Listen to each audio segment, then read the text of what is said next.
Bismillahirrahmanirrahim. Alhamdulillahi rabbil alamin. Wassalatu wassalamu ala nabiyyina al-karim wa ala alihi wa ashabihi wa man tabi'ahum bi ihsanin ila yaumiddin. Amma ba'd. Kaum muslimin yang semoga senantiasa dirahmati Allah Subhanahu wa taala. Kita lanjutkan pembahasan kita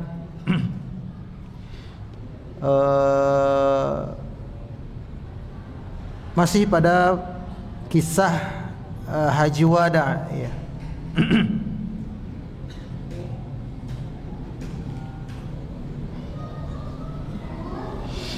Di pertemuan terakhir kita sampai pada pembahasan ada seseorang yang memberikan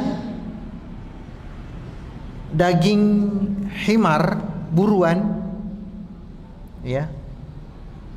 Jadi himar liar diburu, kemudian dibiarkan dulu oleh si pemburu.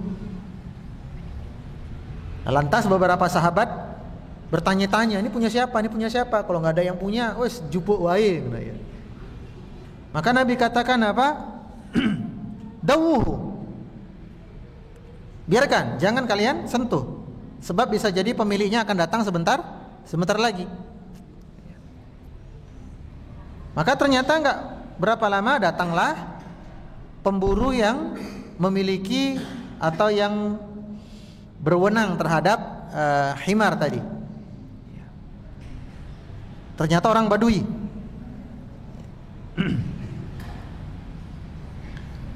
Nah, tatkala dia melihat Nabi akan berangkat haji bersama para sahabat, orang ini menunjukkan rasa bahagianya bisa bertemu Nabi dengan cara apa? Memberikan hasil buruannya kepada Nabi SAW. Ingat, Nabi statusnya sudah apa? Ihram. Orang ihram dilarang apa? Berburu, ya kan? Sehingga bagaimana kalau dia mendapatkan, orang yang berihram ini mendapatkan hadiah hewan buruan, boleh atau tidak? Jawabannya boleh. Karena yang berburu kan orang lain begitu ya, bukan dia. Tapi kalau dia yang sudah berihram, sudah pakaian ihram, sudah berniat ihram, maka tidak boleh lagi apa? Berburu. Atau menyuruh orang lain. Nanti aneh lewat sana nih. Dari Mikot ya kan, mau menuju Ka'bah lewat sana, nanti tolong ya, pas sampai sana burukan hewan untuk saya, nanti saya kasihkan ke saya bayar kamu. Gak boleh. Meskipun dia tidak melakukan, tapi dia menyuruh orang untuk apa? Berburu, ini juga tidak boleh. Baik dia suruh itu sebelum dia berstatus ihram atau setelah berstatus ihram. Adapun kalau dikasih hadiah, la ba'sa, tidak masalah insyaallah. Sampai itu ya kisah kita pertemuan terakhir. Kita lanjut. Masih perjalanan menuju Mekah dari Madinah ya. Sesampainya Nabi di lembah Wadi Usfan ya, Nabi bertanya kepada Abu Bakar, "Ya Abu Bakar, ayyu hadzal wadi?" Wahai Abu Bakar, lembah yang sedang kita lewati ini lembah apa? Jadi Nabi itu kalau melewati suatu lembah gitu mesti nanya kepada Abu Bakar. Abu Bakar punya pengetahuan geografis yang sangat baik. Gitu ya. Ya Abu Bakar, ayyul hadzal wadi? Wahai Abu Bakar, lembah ini lembah apa namanya? Ya. Maka Abu Bakar berkata, "Hadza Wadi Usfan ya Rasulullah." Ya. Ini adalah lembah Usfan namanya. Maka Nabi berkata, "Laqad marra bihi Hudun wa Salihun." Dulu jalur inilah yang dilewati oleh Nabi Hud dan Nabi Saleh. Untuk apa? Untuk mengunjungi Baitullah. Pertanyaannya, lebih ada duluan mana? Ibrahim atau Hud dan Saleh? Hud dan Saleh lebih dahulu, betul ya? Tapi kenapa Nabi katakan dulu jalur ini pula yang dilewati oleh Nabi Hud dan Nabi Saleh untuk mengunjungi Baitullah. Sementara Ibrahim ada setelah mereka berdua. Dan sebagaimana kita ketahui bersama, yang membangun Ka'bah siapa? Ibrahim dan Ismail. Nah, dari sini para ulama tafsir mengatakan bahwa yang membangun Ka'bah dalam bentuk wujud kotak, kubus begitu ya kurang lebih. Sebenarnya bukan kubus, gak kubus-kubus banget sih. Agak kotak ya, karena gak sama semua sisinya. Yang pertama kali membangun seperti itu adalah Ibrahim dan Ismail, betul. Akan tetapi yang meletakkan fondasinya pertama kali adalah Jibril.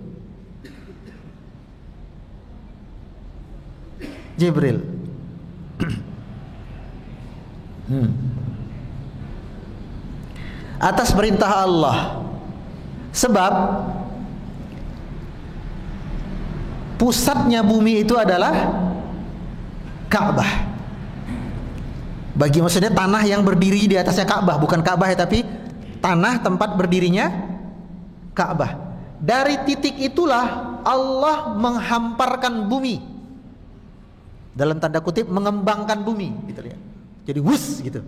Nah, titik acuannya apa?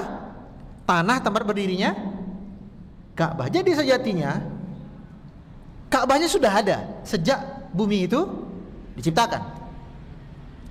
Cuman wujudnya berbentuk kotak itu baru ada sejak dibangun oleh Ibrahim dan Ismail.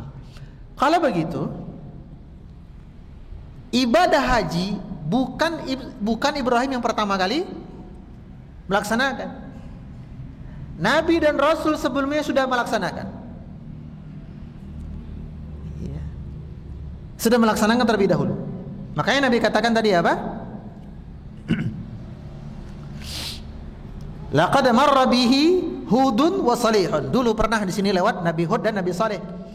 Mereka berangkat ke tanah suci, beribadah ke tanah suci ala baqaratin. Ya. Ala baqaratin di sini bukan sapi maknanya. Meskipun secara asal kata baqarah itu apa? Sapi. Berarti betina ya. Namun sebagaimana dikatakan oleh Ibnu Hajar Al-Asqalani, baqaratin di sini maksudnya adalah onta. Ya, naik onta.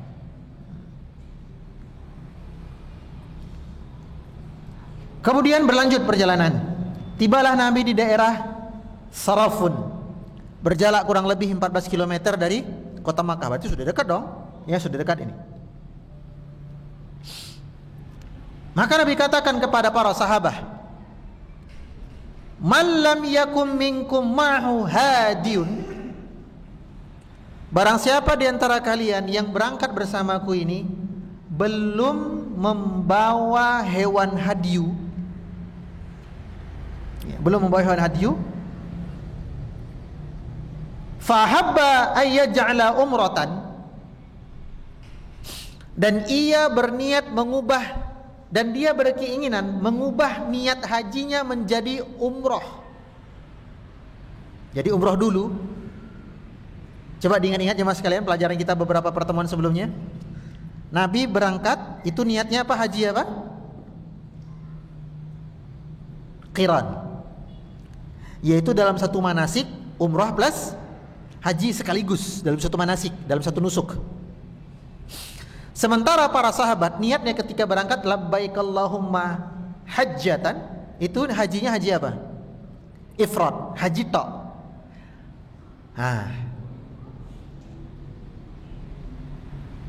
Haji qiran dalam satu manasik umroh sekaligus haji, maka harus bayar dengan hewan hadiyu. Para sahabat karena mereka dari awal berniat haji tok gitu ya, mereka nggak bawa kecuali sebagian kecil saja. Makanya Nabi katakan, barang siapa yang hari ini yang bersama aku ini sudah kadung membawa hewan hadiyu, ya. Mohon maaf, tidak membawa hewan hadiyu nggih, matur suwun, Pak. Ya. Malam, nggak bawa apa-apa, nggak bawa hewan hadiu, dan berencana untuk mengubah niat yang tadinya awalnya niatnya haji. Hajinya haji apa? Ifrad. Sampai sini kalian berniat mengubahnya menjadi haji apa? Tamattu. Yaitu umrah dulu baru haji. Ya. Maka kata Nabi, faf'al, boleh kalian lakukan, atau falyaf'al, silahkan kalian lakukan.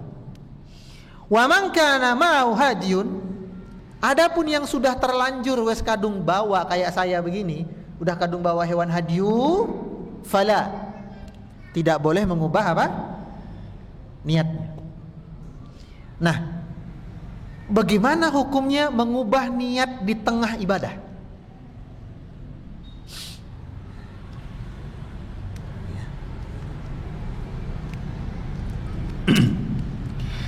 Baik, mengubah niat di tengah ibadah.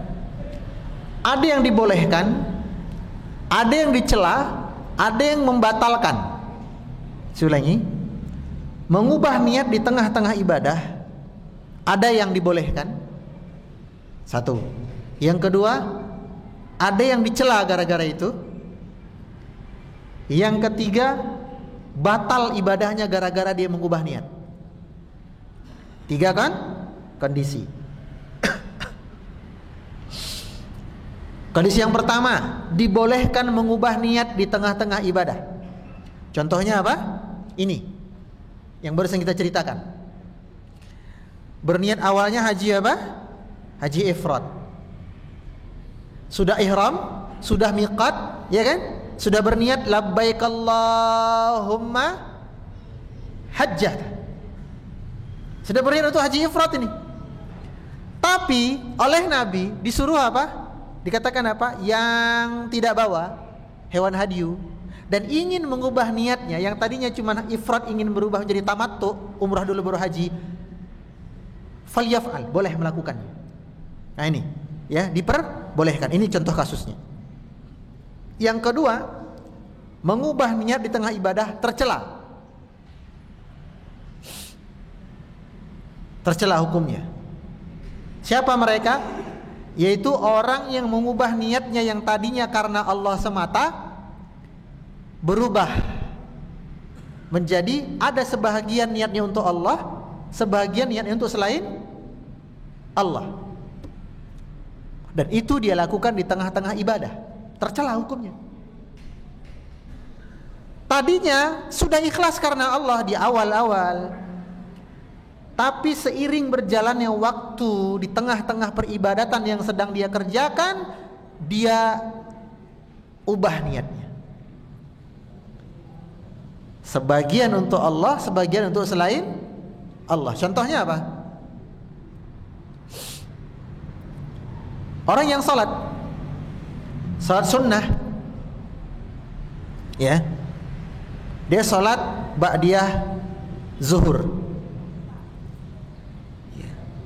Jadi orang-orang dah keluar dari masjid gitu ya, udah sepi banget. Ya udah, dia ya udahlah saya salat sunnah dulu. Nanti kalau di tempat kerja atau di rumah enggak sempat lagi. Dia salat sunnah. Allahu akbar, samiallahu liman hamidah. Rakaat pertama masih biasa-biasa aja ya. Masih semata-mata karena Allah. Rakaat kedua ada jamaah baru datang. Nah, dia mengubah kualitas sholat sunnahnya jadi lebih bagus gara-gara ada orang yang datang, dan itu dia lakukan di rakaat kedua. Padahal tadi berencana dia rakaat pertama dia baca inna atoina, rakaat kedua al-ikhlas. Ya sebagaimana kita lah ya kan. Rakaat pertama al-kausar, rakaat kedua al-ikhlas. Langganan kan? Karena ada orang yang datang masuk masjid dan duduk di dekat dia sholat gitu ya, dia merasa diperhatikan atau ingin diperhatikan. Nah dia ubah, nggak al-ikhlas lah, al-bayyinah gitu ya. Nah ini mengubah niat di tengah-tengah apa? Ibadah, tercela. Bisa jadi pahalanya berkurang, bisa jadi pahalanya batal seluruhnya, meskipun secara fikih sholatnya sah. Kapan pahalanya berkurang, kapan pahalanya habis total? Tergantung. Bila pengubahan niatnya itu dia sadar di tengah jalan gitu ya, aduh ya Allah astagfirullah, dalam hati begitu ya, waduh kok niat saya berubah nih karena seseorang gitu ya kan. Dia sadar dengan pengubahan niatnya, dia bertaubat, menyesal, lalu kembali meluruskan niatnya hanya semata-mata karena Allah. Maka orang seperti ini mudah-mudahan pahalanya sempurna. Namun apabila dia enjoy,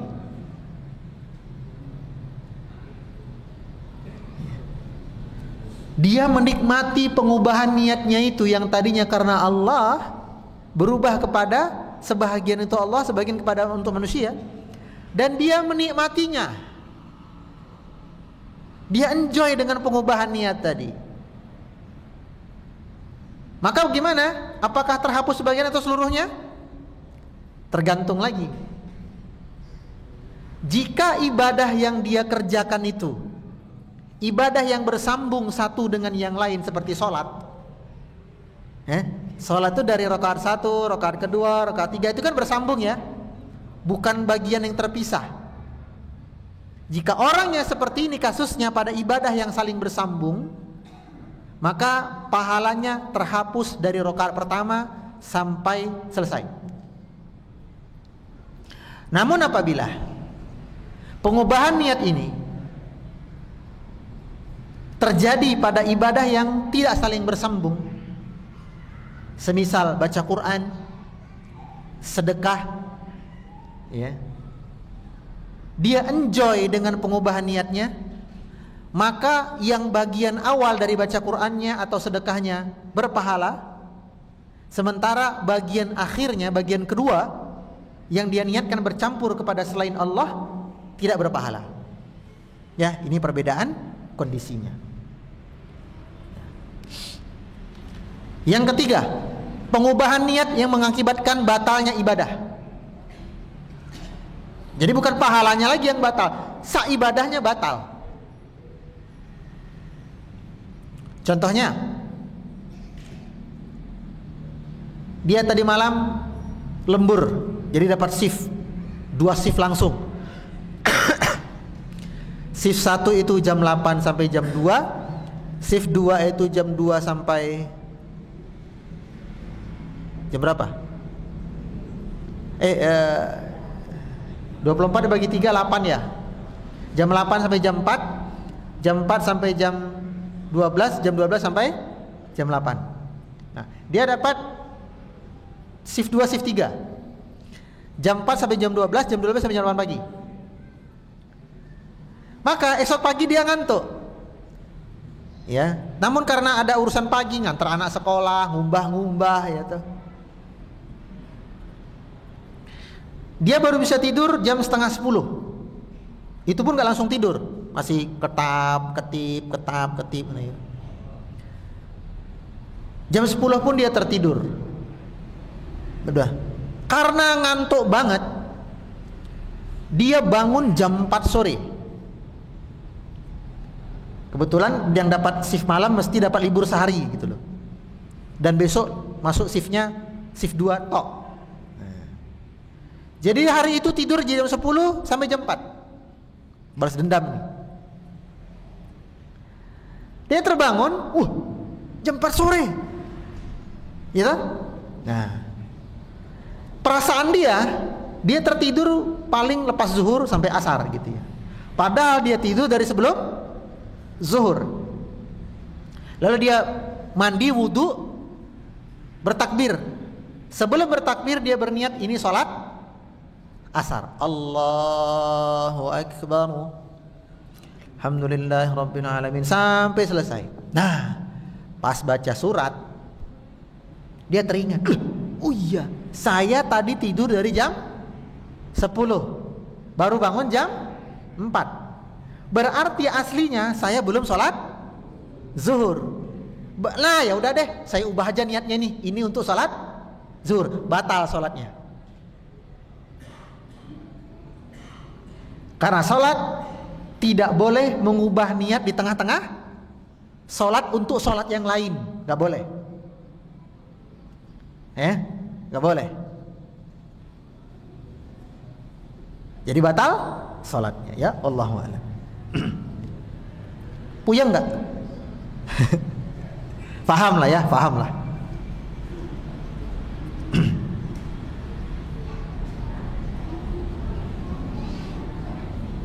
Kasus bagaimana hukumnya? Ini bukan bab puasa, bukan bab baca Quran, bukan bab sedekah, bukan bab sholat, bab nikah. Apa hukum seseorang yang awalnya dia berniat untuk menikahi itu wanita dan untuk melangsungkan pernikahan berlanjut, begitu maksudnya. Lalu ijab kabul pun diproses. Ijab kabul diproses. Sedang ada Pak Ketua KUA-nya begitu ya, Pak Penghulu membacakan sirah taklik dan semisalnya. Lalu dia ke bawah HP-nya gitu ya, ke bawah.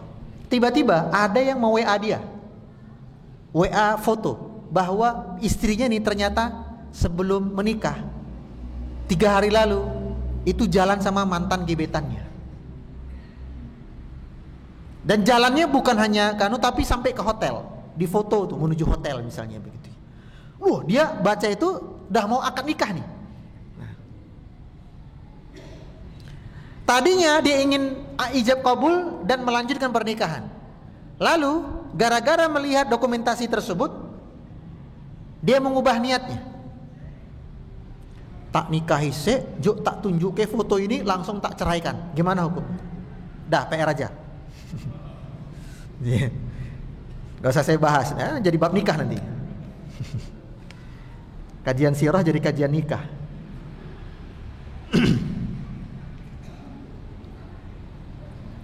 Itulah seninya fikih. Dari satu kaidah bisa jabar kemana-mana ya. Lalu Nabi katakan, wa man kana ma'u hadiyun fala. Adapun yang sudah terlanjur bawa hewan hadiyu, gak boleh ubah niat. Nah selanjutnya Nabi kemudian masuk ke tenda beliau, yaitu tendanya Aisyah. Dan Nabi dapati Aisyah itu sedang nangis.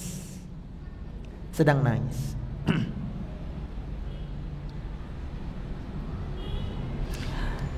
Lalu Nabi bertanya kepada Aisyah,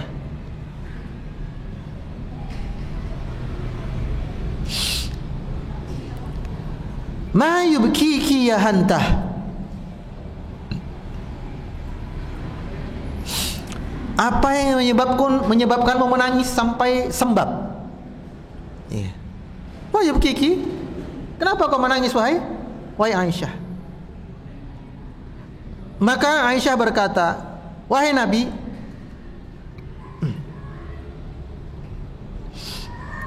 tadi engkau berkata kepada sahabat-sahabatmu, barang siapa kalian yang ingin mengubah niat dan kalian tidak membawa hewan hadiyu, silahkan kalian umrah dulu baru haji.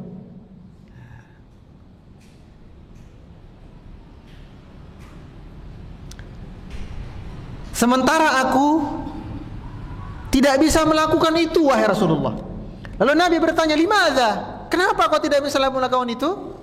Aisyah menjawab, inni la usalli. Saya sedang tidak sholat. Saya sedang tidak sholat. Maksudnya Aisyah, saya sedang haid. Wahai Nabi, tadi engkau katakan kepada para sahabat, siapa yang belum bawa hewan hadiyu boleh mengubah niatnya. Haji tamattu, umrah dulu baru haji. Kebetulan Aisyah nggak bawa hewan, nggak bawa, artinya dia punya kesempatan untuk mengubah niat. Namun terhalang apa? Saya sedang fase tidak sholat atau sedang haid. Sementara wanita yang sedang haid tidak boleh apa? Tawaf. Tidak boleh tawaf.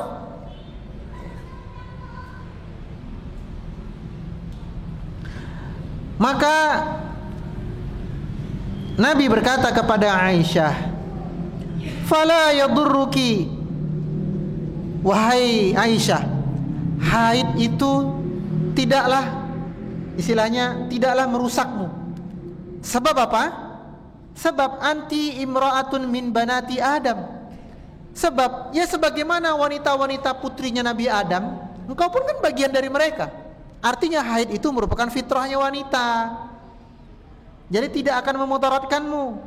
Kataballahu alaika, yang Allah tetapkan untukmu, kama kataba alaihinna, sebagaimana Allah tetapkan untuk putri-putri Adam yang lain." Lihat ya, seni Nabi menghibur.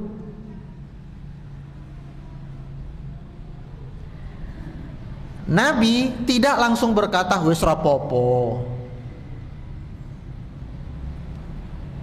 engkau tawafnya di skip wae. Tidak. Tapi Nabi menghibur Aisyah dengan apa? Dengan mengambil sampel perbandingan. Wahai Aisyah, enggak engkau sendiri kok yang haid. Engkau mengalami haid sebagaimana wanita-wanita yang lain. Satu. Yang kedua apa hiburannya? Ini adalah fitrah yang telah Allah tetapkan untuk semua wanita. Lihat ya Nabi cara menghibur wanita, cara menghibur istrinya. Bahkan 3 loh Nabi langkah. Pertama apa? Ucapan Nabi, la yadurruk, haid itu tidak apa? Merusakmu. Ya, entah itu merusak fisikmu atau merusak amalmu. Enggak sama sekali wahai Aisyah. Yang kedua, engkau adalah wanita sebagaimana anak-anak putri-putri Adam yang lain. Sama, mengalami hal yang sama. Untuk apa kau sedih? Wong wanita lain juga haid. Yang ketiga, haid adalah fitrah yang Allah tanamkan untuk wanita. Ya. Artinya fitrah berarti takdirnya wanita itu haid. Untuk apa kau sedih sesuatu yang Allah takdirkan? 3 cara Nabi, 3 urutan Nabi menghibur Aisyah. Dan kisah ini sering kami pakai ketika kami menyampaikan seminar atau kajian tentang seni mengubah masalah menjadi anugerah. Bab menghibur istri yang kena musibah. Contohnya apa? Istri yang kehilangan anak, meninggal anaknya, tenggelam, kecelakaan, jatuh dan semisalnya. Maka tidak cukup seorang suami hanya mengatakan, "Wis toh rasa nangis meneh." Atau udah menang, nggak apa-apa ya, namanya ini nggak bisa. Harus dihibur step by step. Ini bagian dari takdir Allah. Kemudian ambil sampel yang lain. Banyak juga wanita yang mendapatkan musibah seperti dirimu. Bukan hanya engkau saja yang dapat musibah seperti ini. Bahkan ada wanita yang lain yang musibahnya lebih berat daripada yang kita alami ini. Ini semua takdir Allah. Dan ingat, takdir Allah pasti yang terbaik. Nah, begitu cara menghiburnya. Ya, ini seni apa? Mengubah masalah menjadi anugerah. Sebagaimana yang Nabi contohkan kepada Ibunda Aisyah.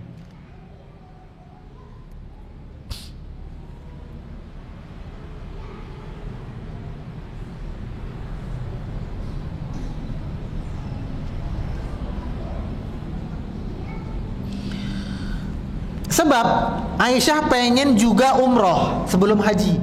Karena seumur-umur Aisyah belum sempat umroh. Seumur-umur.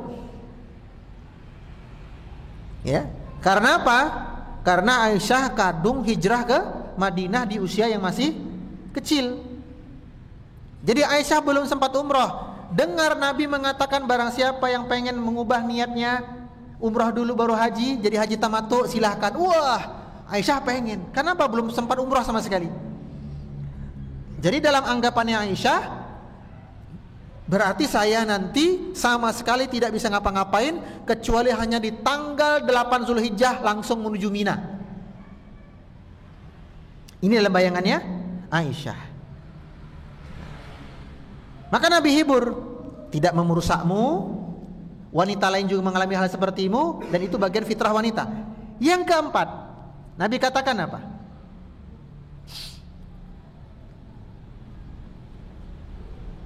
Aku berharap wahai Aisyah, Allah memberikan pahala yang sama untukmu sebagaimana mereka mendapatkan pahala umroh. Ya, aku berharap engkau juga mendapatkan pahala umroh yang sama sebagaimana para sahabat yang mengerjakan umroh.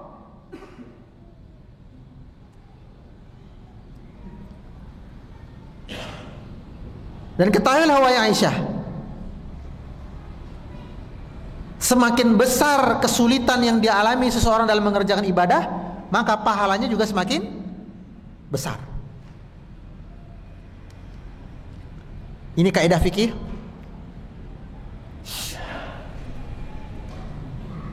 Semakin sulit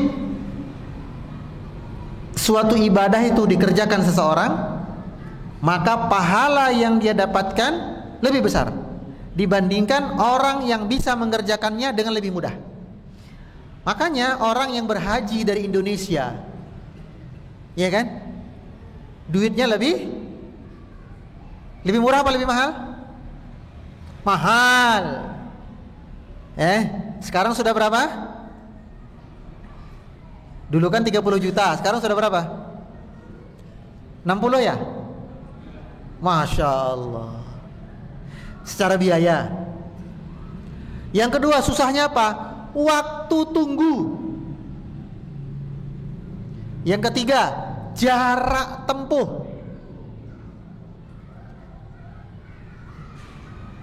Beda cerita kalau umrohnya orang Mekah, ya gampang banget. Dia keluar dari rumah, sewa taksi, pergi ke Masjid Aisyah di Tanim, umroh, selesai. Atau yang lain contohnya apa? Jamaah dari Korea Selatan, gak pakai masa tunggu, hari itu daftar, tahun itu berangkat. Jadi Bapak Ibu jamaah-jamaah yang pengen haji tanpa antri, ya, dan tidak bisa berharap dari kebijakan pemerintah, pindah saja kita. Ada 3 cara. Pertama, bekerja ke Korea. Nanti sudah dapat kartu kerja di sana, daftar haji lewat sana. Tahun itu daftar, tahun itu berangkat insya Allah. Atau yang kedua, studi, ambil beasiswa ke sana. S2, S3. Ya, studi pokoknya. Nah, jadi pelajar di sana, urus kartu tinggal sementara, itu warga sementara, daftar haji, berangkat. Masih sulit juga? Saya kasih yang ketiga. Nikah sama mbak-mbak Korea. Ini juga saya mau nih. Siapa yang diincar? KB. Gelum KB. Itu ya, nikah sama orang Korea. Itu daftar langsung berangkat. Tapi pahalanya tidak akan sebanyak orang yang berhaji dari Indonesia.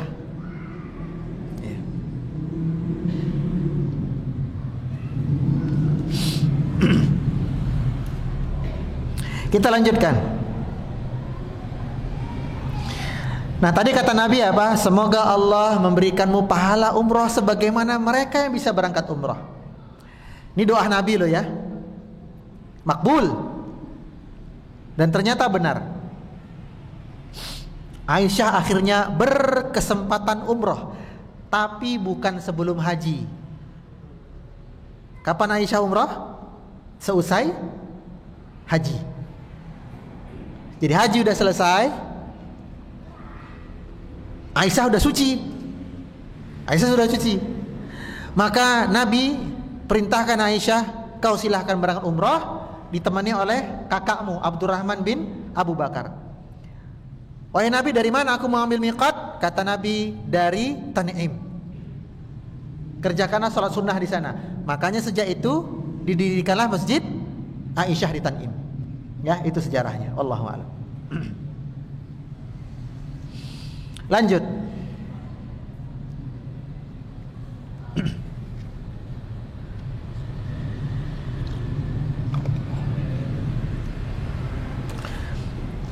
Sampailah Nabi di daerah Zitwa. Ya. Zitwa ini semakin dekat, sekitar 9 kilo. Kalau tadi 14 kilo yang Saraf, kemudian Zitwa itu sekitar 9 atau 10 kilo, udah dekat.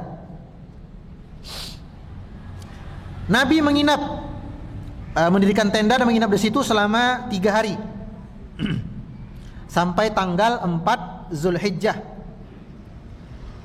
Sampai tanggal 4 Zulhijjah.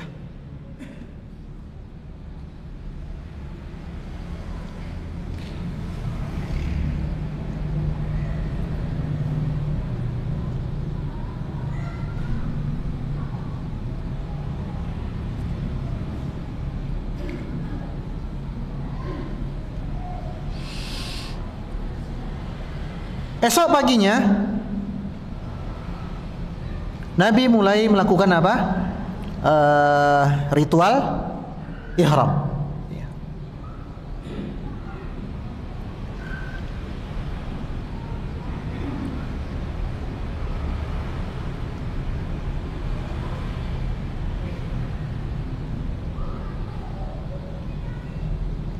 Bagaimana cara Nabi mengerjakannya?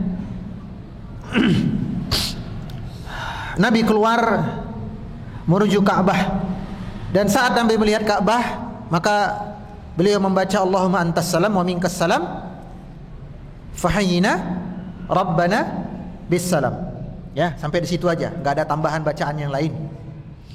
Meskipun sanad riwayat hadis ini muallaq,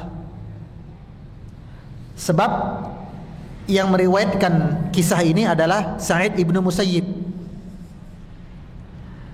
Kita ketahui bersama, Sa'id bin Musayyib bukan seorang sahabat, tapi seorang tabi'in. Bagaimana mungkin seorang tabi'in langsung meriwayatkan dari Nabi Sallallahu Alaihi Wasallam? Gak mungkin kan? Ya, secara jalur sanad tak mungkin seorang tabi'in langsung meriwayatkan dari Nabi.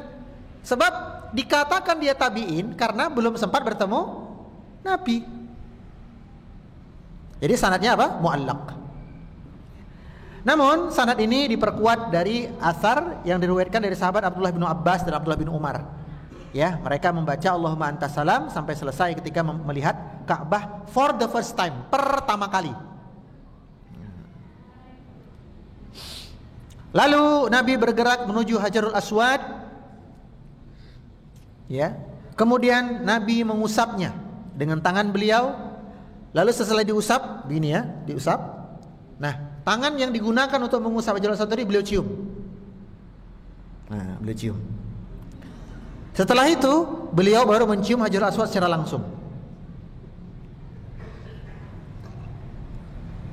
Abu Bakar yang meriwayatkan kejadian ini, ia berkata, tatkala Nabi mencium Hajarul Aswad, fabki, Nabi menangis. Ya. Akhirnya bisa haji dengan bebas dan bersih dari nuansa-nuansa kesyirikan. Lalu Nabi tawaf dengan jalan kaki. Ya, tidak pakai kendaraan, tidak pakai onta beliau. Jalan kaki. Boleh tawaf pakai kendaraan, boleh? Boleh. Ya. Tawaf pakai kendaraan boleh, pakai onta, pakai bighal, boleh. Atau pakai kendaraan yang zaman sekarang, skuter. Ya, boleh. Nah, karena Nabi pernah tawaf dengan Bighal beliau. Boleh. Makanya nanti ada sebuah proyek besar Arab Saudi, lantai 3 Masjidil Haram, khusus untuk orang-orang yang lumpuh atau sakit berat yang tidak bisa tawaf dengan jalan. Mereka cukup duduk di situ, nanti lantainya yang bergerak muter. Keren ya? Kalau kita kan dana haji yang muter-muter kan? Jadi lantainya yang berputar. Ini proyek 2035. Tapi khusus orang yang lumpuh, stroke, sepuh banget, sakit berat, ya. Nah, jadi bukan skuter lagi. Kalau skuter kan ada kemungkinan mungkin jatuh, gelempang atau apa gitu ya. Nah, dia duduk aja, duduk anteng, lantainya yang muter. Puyeng enggak? Ya, Mbo. Wes kayak nanya apa? Taman pintar apa namanya? Ya itu biang lala. Dan itu sah secara fikih. Karena lantai tadi dikiaskan dengan kendaraan. Jadi ini sudah kesepakatan fatwa Lajnah Daimah Saudi Arabia dan akan disahkan sebagai proyek 2035 jadi insyaallah. Wah, ini enak nih. Kalau pengen ya pura-pura stroke gitu ya.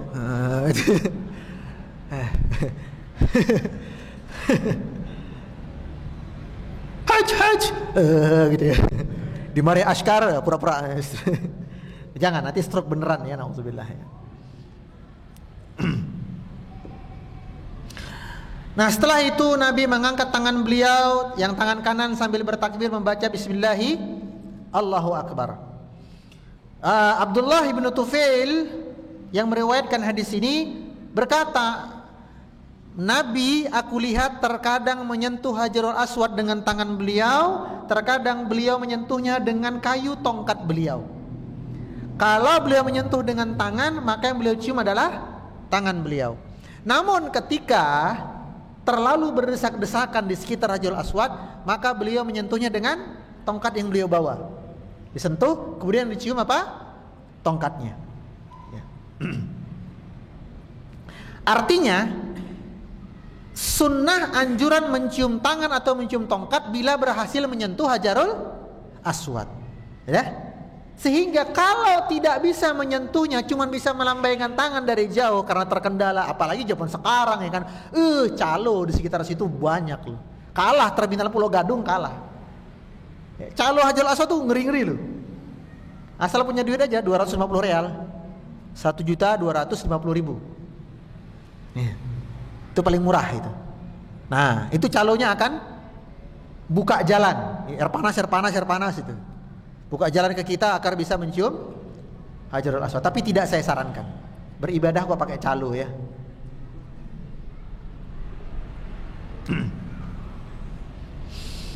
Jadi kalau cuman bisa melambaikan dari jauh, tidak bisa menyentuh Hajarul Aswad, tidak ada sunnahnya mencium tangan. Cukup lambaikan saja bismillahi Allahu Akbar. Gak kemudian bismillah Allahu Akbar. Gak usah. Ya. Tapi Anda nanti haji atau umrah akan mendapati jamaah-jamaah itu seperti itu. Nah, jangan tiru mereka, tetap dengan kebenaran. Jangan, tuh banyak yang melakukan belum tentu benar. Bahkan ada yang lebih parah, yang dia lambaikan tangan kanan, yang dicium dua-duanya. Kita yang di depannya kan wow gitu ya. Wallahu a'lam bishawab.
Kita lanjutkan sejenak.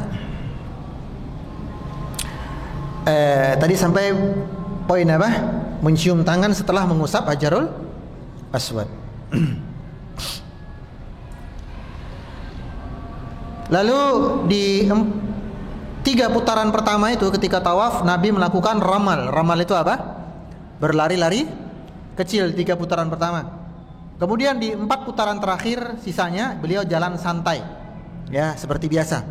Dan di antara rukun Yamani dengan rukun Hajarul Aswad, beliau memperbanyak doa, Rabbana atina fid dunya hasanah wa fil akhirati hasanah wa qina adzabannar. Inilah satu-satunya doa dan bagian tempat yang jenis doanya jelas, itu doa sapu jagat. Adapun di bagian yang lain dari rukun Hajarul Aswad seterusnya sampai rukun Yamani doanya bebas. Tapi dari rukun Yamani ke Hajarul Aswad doanya sudah paten, doa sapu jagat. Ya. Kemudian selesai tawaf 7 kali, beliau kemudian menuju makam Ibrahim. Apa itu makam Ibrahim? Bukan kuburan ya. Tempat Nabi Ibrahim dulu berpijak untuk membangun Ka'bah. Ya. Nabi berdiri di belakang makam Ibrahim. Jadi Nabi menjadikan makam Ibrahim di tengah-tengah antara beliau dengan Ka'bah. Beliau membaca wattakhidhu min maqami Ibrahima musalla. Ya, lalu beliau salat 2 rakaat dengan 2 rakaat yang ringan. Rakaat pertama baca Al-Kafirun, rakaat kedua baca Al-Ikhlas. Ya. Selesai itu, beliau meminum air Zam-Zam dan menyiramkannya ke kepala dan wajah beliau. Ya, ke kepala dan wajah beliau. Adapun wanita cukup diusap saja kepalanya dan wajahnya. Kalau laki-laki boleh diguyur. Kemudian beliau menuju sofa untuk mengerjakan sa'i haji. Ya. Apa yang beliau baca? Beliau membaca innas safa wal marwata min sya'airillah. Sesungguhnya sa'i antara Safa dan Marwah di antara syiar-syiar agama Allah. Dan sesampainya di titik Safa, ya, beliau membaca abda'u bima bada Allahu bih. Setelah itu membaca zikir tauhid, ya, tapi zikirnya panjang. La ilaha illallah wahdahu la syarikalah lahul mulku wa lahul hamd wa huwa ala kulli syai'in qadir. Bahkan di awalnya la ilaha illallah wallahu akbar. La ilaha illallah wallahu akbar. La ilaha illallah Allahu akbar. La ilaha illallah la syarikalah lahul mulku wa lahul hamd wa huwa ala kulli syai'in qadir. La ilaha illallah la syarikalah anjaza wa'dah wa nasara 'abdah wa zalama ahzaba wahdah. Baca zikir itu lalu berdoa, zikir lagi, berdoa, zikir lagi, baru lanjut ke Marwah dan seterusnya. Ya. Wallahu alam. Ini insyaallah manasik secara lengkap. Dan apa-apa kejadian yang terjadi berikutnya kita bahas pada pertemuan yang akan datang. Barakallahu fiik. Subhanaka wa bihamdika asyhadu an la ilaha illa anta astaghfiruka wa atubu ilaik. Assalamualaikum warahmatullahi wabarakatuh.